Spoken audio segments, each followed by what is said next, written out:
Let's go. Where do you want to sit? Bench? Bench or the ground? Or on a big stack of plates. Ahmed, what if I sit on a big stack of plates? No, that's not a fork. Jeroen, what's wrong? What? You're sick? Yeah. I think you were sick I have a since cold. yesterday. Yeah, I know. Yeah, since I saw your eyes, you're like a I bit didn't more. sleep well. That doesn't help. No. Is my phone in? That's okay, just, yeah. So basically, yeah. So the first question I want to ask you, Jeroen, when you share about your background and what inspired you to pursue your current path? So my background, I've always liked sports. Okay. I played football in the past for a while, and then when I was around 16 years old, I got into fitness, and I really knew from the beginning that it was really something for me. I wasn't the most, how do I say this, the most secure person. And fitness helped me with building muscles to feel better in my body and to have more energy and everything. And that's why I pursued my fitness journey. And after a while, I saw that I really enjoyed helping people reaching their goals as well, feeling better in their body, feeling more secure, having more self-esteem. And that's why I enrolled in the fitness path. I started in gyms as a student. After my studies, I studied for sports teacher. I enrolled in gyms. And after a while, I became a club manager. And now next week, I'm going to start as a junior regional manager. So, Are you happy for your progress? I'm really happy. I'm really proud at my progress. If you told me like 3 years ago that I would be at this level in the fitness sector, I wouldn't believe you. Okay. So, and like if I'm 18 years old and I don't know what to do, like would you advise me? What would you advise me? do something that you enjoy. I have a rich background in sports and everything, and for me it's like this that I have to train, but I've seen a lot of people start with fitness and other sports and it's just not something for them, and then they stop training. If you do something that you enjoy, you will get advantage out of it for the rest of your life. When did you, because you mentioned that you wanted to help people to reach their goals, when did you realize that you want to help people? Because when I was young, I usually was thinking mostly about me, how can I achieve my biggest result? But the idea of me helping others, it came a bit later in life. It came like when I'm... And the reason why I pursued sport, for sure, to build my self-esteem, and I was bullied. I was like bullied in the school. So it was, I had to survive to build myself, so that's the reason why. And if I don't know what to do, I'm 18 years old, what would you advise me to pursue? For you, it depends. It doesn't mean that you build muscle and people will like you. But for me, it really helped to have that self-esteem. I wasn't the most popular kid in middle school as well, in high school.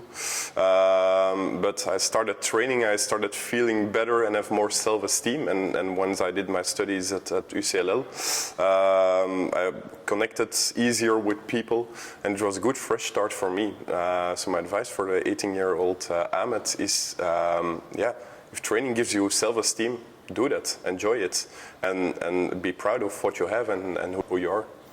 Yeah, 100%. I just totally agree with you that the idea is for some people because they just don't leave their house. They just watch TV, they chill with their friend. Yeah. They usually go out at night for a drink or two. When they see us like at the gym, they're just like, oh, those guys are like really on top. Yeah. But I feel like it's not possible for them to build up, because it took me and it took you, how long? I think I've been training for 11 years at the moment. Right, and it took me like more than 15 years. Yeah. And it's just an ongoing process. It's not just something we do 1 month or 2 months or 3 months. Yeah, of course, but be proud on the small steps. I see a lot of people in the gym who have the image in their head, I want to be like this, like Chris Bumstead or something like that, but they're not realizing the small steps that they're taking. Exactly, and then some people, they like they don't want to take, they like don't have the patience to take the small steps, but I realize there's like so much beauty Yeah. in taking your small steps and just being open that you're working on this issue and your progress, for example, and then finding a support system to help you. Because I think when you're young, just that we are like more like a challenge. We have this challenging mentality. Yeah, I want more and more and more. Yeah, I want to be bigger than my friend. Yeah. I want to be like, so I'm like, so they can like me. But actually it was the opposite. It was just like pushing me away from them, but I didn't realize until later. I had that mindset for a long time.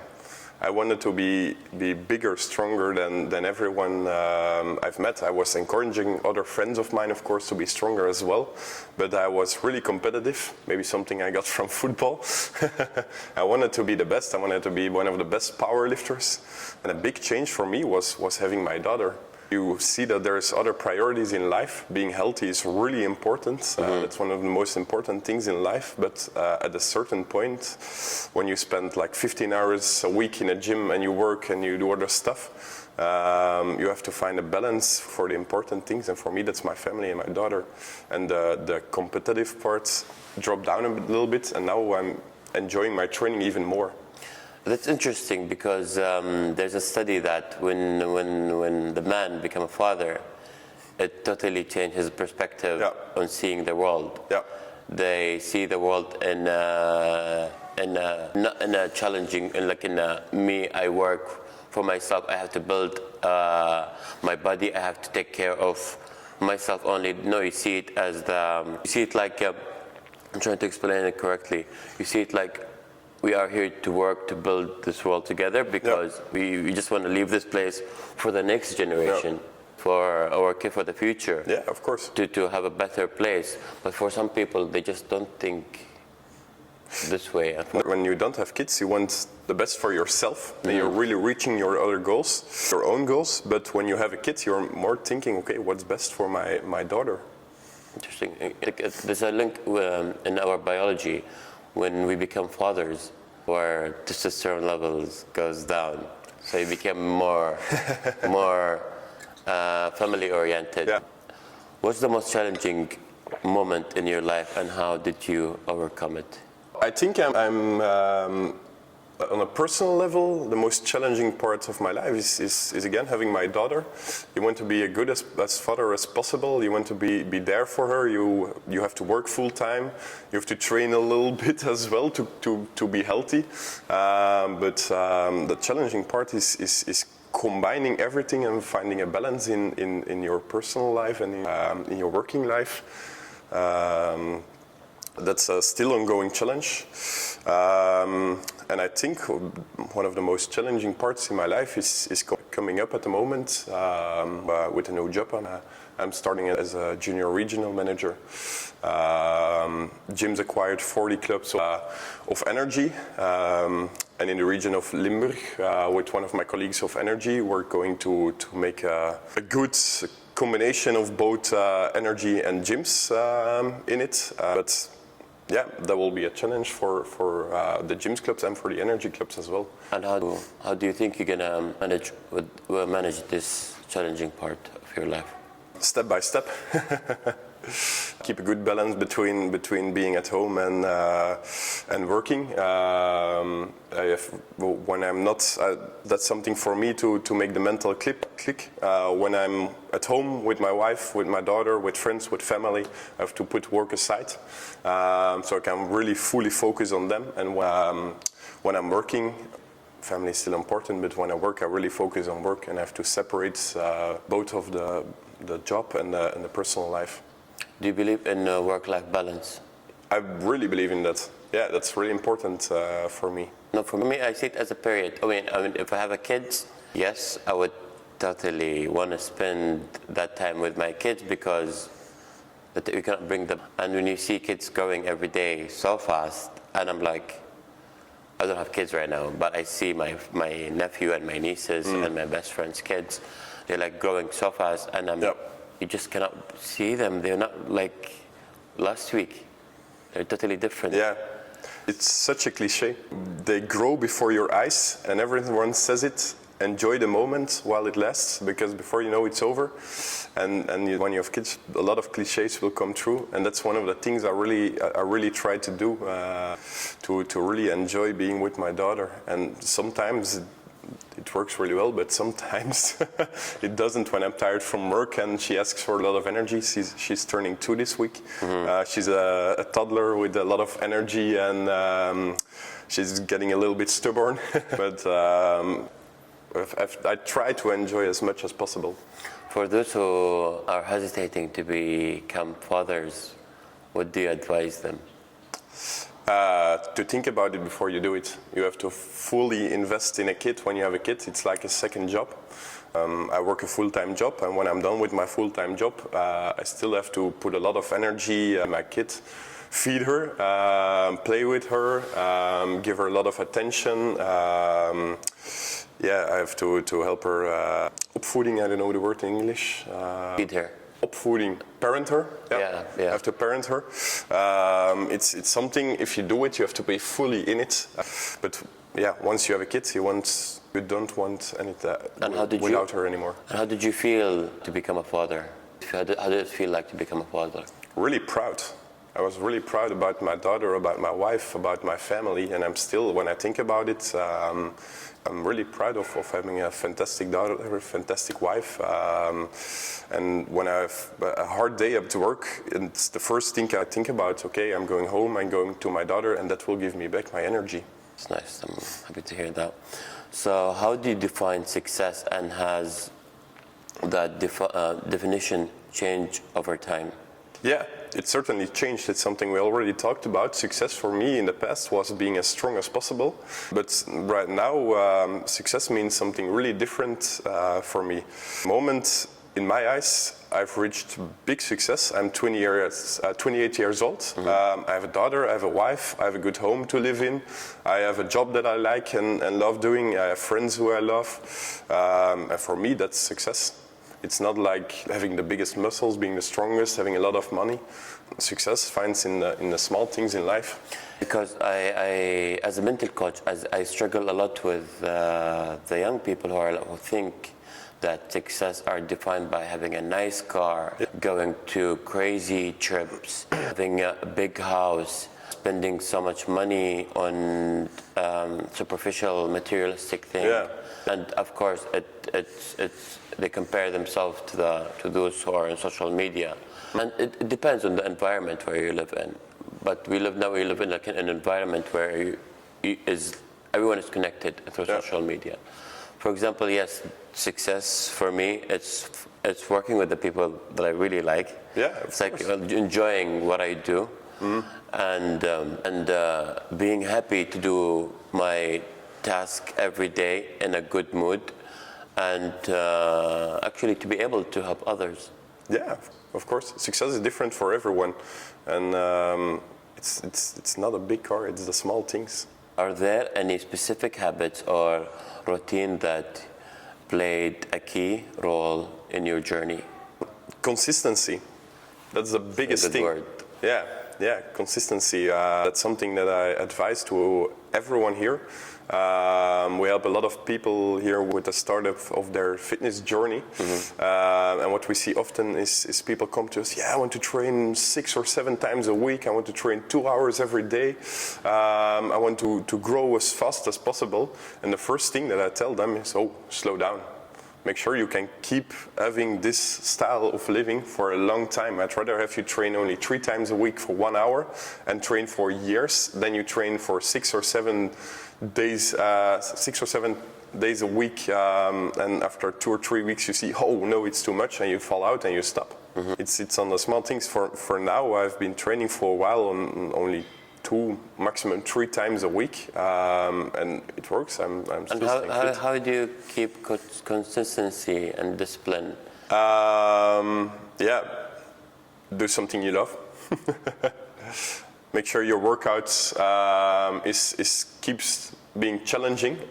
So you have the challenge in your workout itself, but make sure you still enjoy the workout. There are certain exercises that people hate, like Bulgarian split squats. Nobody likes Bulgarian split squats. It's a good exercise, and what for me is a balance in between. I do just one set of Bulgarian split squats, and then I do other stuff for my legs that I do enjoy. If you put a training schedule full of stuff that you don't like, you're not going to keep the consistency. And some hard work.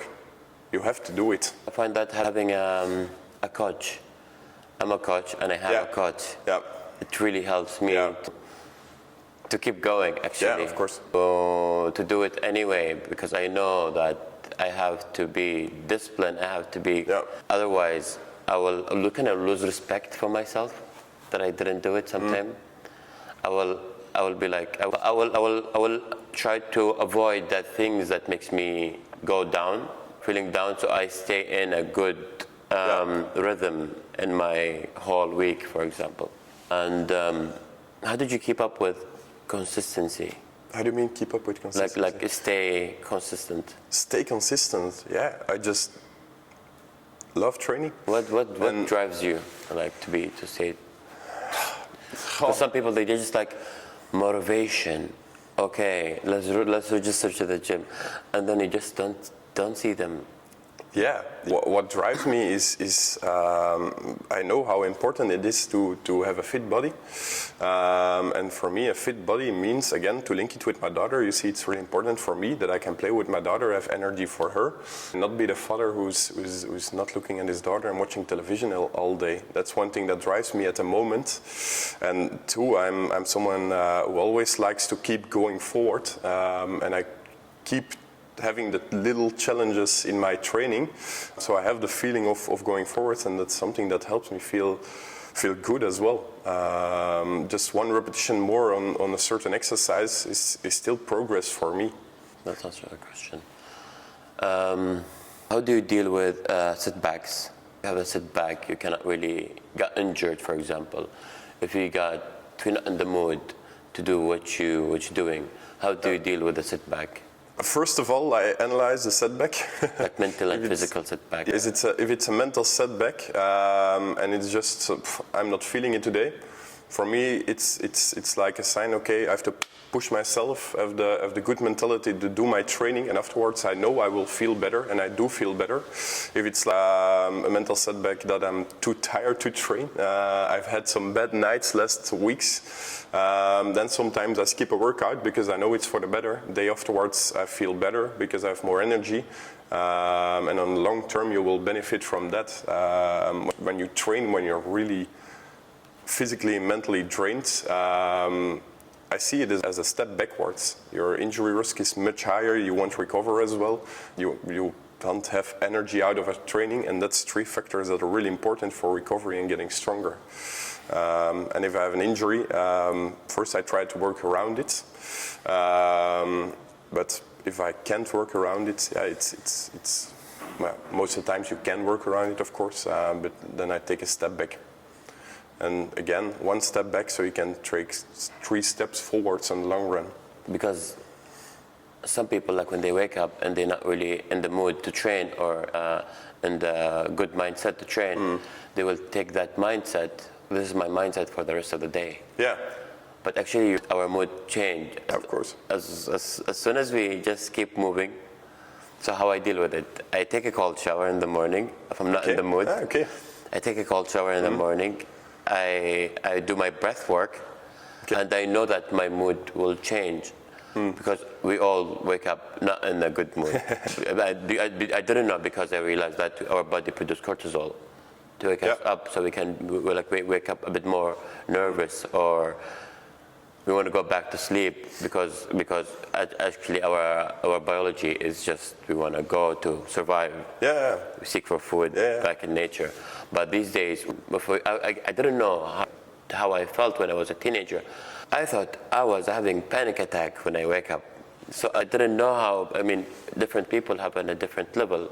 So I was like, I connected this feeling to anxiety. Like every time I wake up, I feel anxiety. So I don't want to go through the day. And it took me some time to actually realize it's our body produce cortisol, so we can wake up. So I'm like, how can some people they wake up in a good mood? That helps you? 100%. Okay. That's Knowing, nice. knowing our biology, knowing how our body work, knowing, for example, I didn't know that we go in a depressed mood at night. Automatically, our mood goes down, so we have to go back to sleep. And then sometimes people they feel like depressed at night. They just want to go watch TV, eat sugar, watch porn, for example, or go drinking, or go party, or they deal with the down part of their brain, so they don't know how it's part of biology. It does make sense a lot. You saw me yesterday at 11 here in the club. I had a late night shift, and normally I go to bed at 9 or 9:30 because my daughter wakes up at 5 or 6 in the morning. And you saw it at me that I was really down. My energy spiked down, my mood spiked down just because it was so late. Yeah, but it had 100%. But what I realized that some people have different. For example, if I woke up late, I will be so active at night. I have to force myself to wake up early and be active during the day so I can be tired. You need a rhythm, that helps as well. 100%. I'm gonna do my nose. No worry. This will be on the voice as well. You will hear it when you edit the program. We don't have to be polished here. What do you advise the young boys to come if they want to build themselves? How do they start, for example? Step by step, but get help from someone who knows something about it. Because, sorry for cutting you, because a lot of people, I'll go to the internet, I will follow this person, I'll go see TikTok. There's so much bullshit online. Right? It's not because something works for Chris Bumstead or Ronnie Coleman or Arnold that it's going to work for you. It's what we see here too often, in my opinion, and I did the same when I was younger. Young people from 16 to 18 years old, they come to the gym and they think they know everything. They think their technique is perfect, their training plan is perfect, and every once in a while we can convince some of the young people to guide them to their journey, and you see they're like, whoa, damn, it's a whole different opinion than I know. It's like on the internet you see stuff like, you have to do deadlifts to be really strong, put the weight as high as possible. But in real terms, you have to do everything step by step. Learn the techniques step by step, build up your weight step by step. And if you do the small steps, on the long term, you will gain a lot out of it. And for me, what helps me actually is just mixing. Like when I was young, I looked to the big guys at the gym. Yeah. And I was like, hey, listen, I want to train with you. I was just this kid, and I'm like training with bigger guys. Of course. But luckily they took me under their wing. They're the nicest guys in the gyms. Actually, they have the smallest hearts. But when I was young, and I saw this big guys at the gym, I'm like intimidated. Yeah. But I had the courage to go and ask. And that's good, and I see it as a big compliment that a young guy comes to them to ask for help. Yes, true, but we live, here, people are really shy to ask for help or really not open. Yeah, not everyone is open for that. Yes. And we're here to help the people, and the people who ask us questions, you see they gain out of it. And that's something that we say to everyone who comes in the gym and sign a contract, ask us stuff, we're here to help. A lot, yes, we are happy to help. Some people if I ask for help, I will feel like I'm a burden. No, yeah. Yeah, they will think I know nothing. Of course, the more I ask for help, the more I level up faster and faster. Yeah, of course. When I learned that technique, actually, this trick, and I feel it, like put a coach I have two coaches that help me with my journey. Yeah, of course. So because I want to be good at what I do, and myself, I want to be a good coach to other people. Yeah. Because something I used to struggle with is communicating with my clients. For example, I'm going to do it this way. I'm like, this is a bit pissed me off. So I had to really manage myself and how to convince them, find the language to convince them to do it this way and not that way. What for me as a coach is, it's really a combined story of the athlete and the coach itself. What's the story? So I've been a powerlifting coach for a while, and once I realized that the athletes have a lot of valuable input from themselves as well, I really grew as a coach That's one of the things, in my opinion, I was really strong at when I was a powerlifting coach, was listening to my athletes, and then we find a solution together. In the beginning I was like, okay, tack, this is the plan, this is how you do it. And okay, they gained out of it, I became stronger, but once I listened to them, they had years of training experience, they feel their own training, they feel their own body, what works and what doesn't work, and we did combinations, and we made the training plans together, and that's when they really started growing. I agree with you, because one mind, I thought my mind, it's enough. But actually, when I share the problems, when I share on it, I ask for more help for the people around me, and everyone put their input, and we have more discussion about it. Of course. This is when things happen. This is when we grow. Yeah. And are there any are there any misconception people have about success in the fitness field? Success in fitness comes in all forms. For some people, it's growing their muscles. For some people, it's getting stronger. But that's something that we really aspire to do with gyms is help everyone, and with a large group of the population is just becoming a little bit fitter. A big success for them. Let's see, if you have a woman of 70 years old. Who had back pain, who has trouble just standing up from the chair, and we can help her strengthening her legs, strengthening her core, strengthening the back, and the back pain drops down, and she can get off the chair just a little bit easier. That's success for her. That's true. And that's such a misconception about fitness these days. Fitness is only about building muscle and getting stronger. Okay, that's for part of the people who are training in the fitness, but for other people, you can get so much advantage out of it, which improves the quality of life.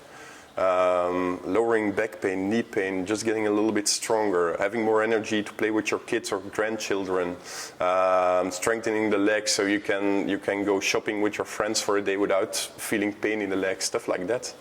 I think we are in a very, very good environment here in Belgium, because coming from the Middle East, people don't really move as much. No. we have something called comfort crisis.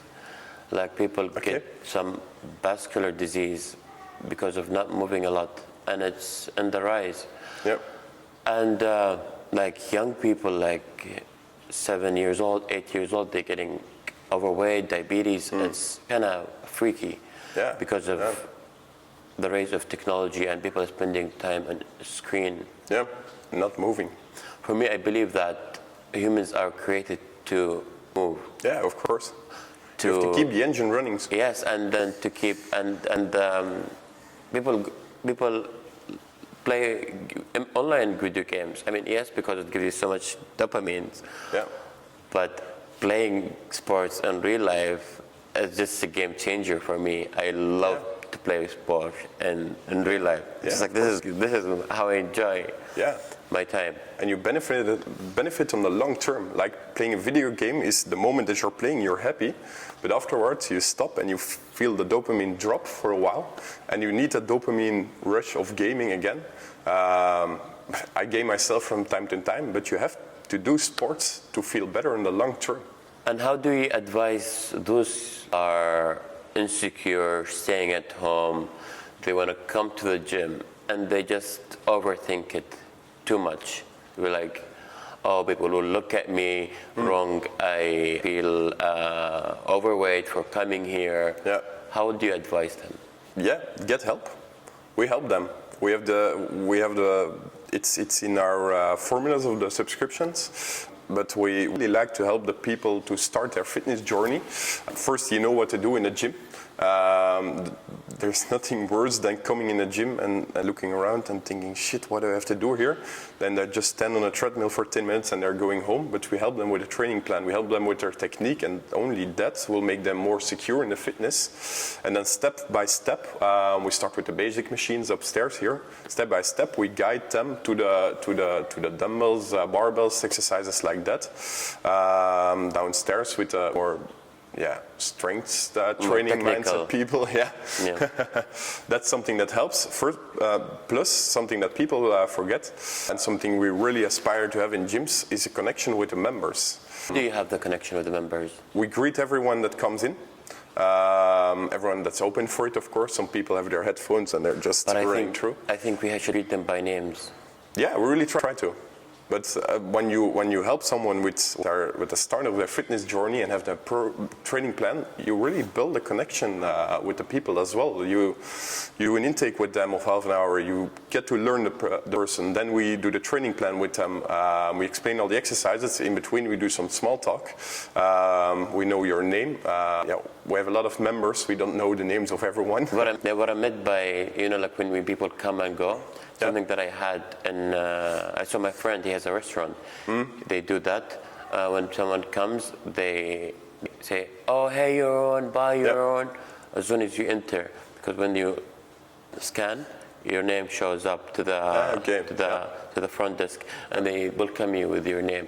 Yeah. And for example, and like Qatar Airways, like the airline, they always do it, and they kind of make you feel like on a personal level, and you feel like more connected. Yeah. And there was a question that I wanted to ask you, but I forgot. Is there anything else that we didn't talk about? I think we covered a lot. For example, yes, a question regarding people not joining the classes, because some people they feel like, oh, I'm gonna do the class, I'm gonna go work out by yourself, but they kind of miss the fun of working out together. Yeah, they really energize everybody in the class as a group. It helps that you see other people training really hard. Plus you have a teacher who knows a lot about it, helps you and motivates you a lot, like you with the Hyrox classes. And for me, fitness is a social sport. 100%. And in classes, you meet people. Yes. You're training, you're one team together, and afterwards you talk, you get to know the people, and before you know it, once you do it for a few times, you change numbers, and they're going to send you a message, hey, are you coming to the Hyrox tonight? And they really help you challenge yourself and really pull you in your journey. Yeah, the reason why I love doing class, as an athlete, I love to do, the reason why I like joining class instead of working by myself, because we live in a world is becoming more individualism, focus and and then it we lost the sense of people working together, and this is kind of, especially if I'm in a new country. Yeah. Like when I first moved here, I joined gyms, and I was doing classes with and you met people. Yes, and I really enjoyed it. Yeah. This is one way to make new friends, to create authentic connection, to have a motivation to come to the gym, actually. Yeah, and you meet people with the same goals as well. Exactly. And that helps you. Exactly, and I built my friend group, like all in the fitness. Yeah. I'm like, oh, because it's the healthiest environment. I have all kinds of friends. Yeah. But I'm like, oh, okay, who are the healthiest? I don't want to be a bias, but of course I want to be healthy. And I'm like, okay, the people in the fitness industry are the healthiest, so let me just stick with that. Yeah, and when you spend a lot of time with people, you start to look like them. Exactly, They have 100%. good habits, and you grab the good habits from them. Exactly, and then I realized I wanted to help everyone to become healthy, to have a better mindset, to have better habits, but sometimes it's just so hard. Yeah. We have to be like a role model and put our stories there. And of course, we were not like this over one night. No, of course. It took us so much time to be the person we are today. And the small habits, the small things that we do every day matter. Yeah. All right, Jeroen, thank you so much for your time. Come here, man. Gonna be missed. Yeah, thank you for all your energy in gyms. Yeah.